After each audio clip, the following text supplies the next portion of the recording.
Hello there, Year 7. It's term 2, week 4, and we're still in COVID-19 lockdown.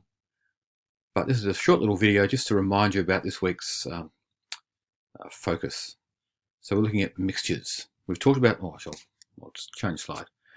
We've talked about elements. So elements are pure substances, like these stacks of gold ingots full of gold atoms and little else. What's that? 999.9. So almost pure gold. There's something else in there, so it's probably a compound, or it might actually, in that case, be a mixture because there might be an impurity.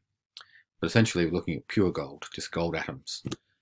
Then we talked about compounds, and compounds are when two or more elements join together and make a new thing. So in this one on the right here, we've got an oxygen atom, and it's been joined by two hydrogen atoms. And now, so in the air, they're gases at normal room temperature, but having joined together, they've become a thing called water, which we know as liquid, so that's a complete change. And it's hard to get them apart again. It takes a bit of energy to make them come apart. You can do it, but it takes a bit of energy. And again, this one over here is a carbon atom in the middle, that black one, and then it has two oxygen atoms joined to it, so it's carbon dioxide. So these are compounds.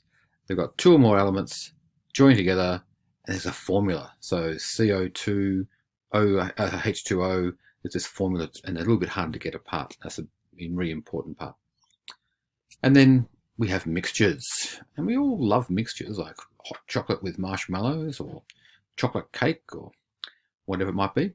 And here we've got stuff together, making something new. So again, we've taken a whole lot of stuff. You know, there's chocolate cake, we've got flour and cocoa, and there's cream in there, there's probably some eggs and all that sort of stuff, milk, all put in together to make the cake.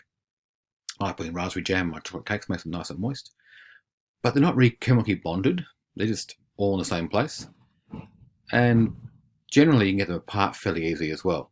Well, chocolate cake maybe not, because you've baked it, so that cooking process or chain makes things a bit harder. You can't really get your flour back or your eggs back. But essentially, they're easier to pull apart into their components. And we're going to look at these mixtures, and then we're going to spend some time studying how we pull mixtures apart. And we've got some investigations to do of separation techniques and a chance to do a whole lot more kitchen science and prep work at home. This week's kitchen science is making emulsions. So there's a few ingredients needed, but again, it's a completely kitchen thing. There's no difficulty doing it at home. You just need mum and dad to be okay with you getting the best mustard out. Well, you can use it. You don't have to get good mustard, just need some mustard and some oil and things. Okay, I'll see you in cyberspace sometime this week. See you soon.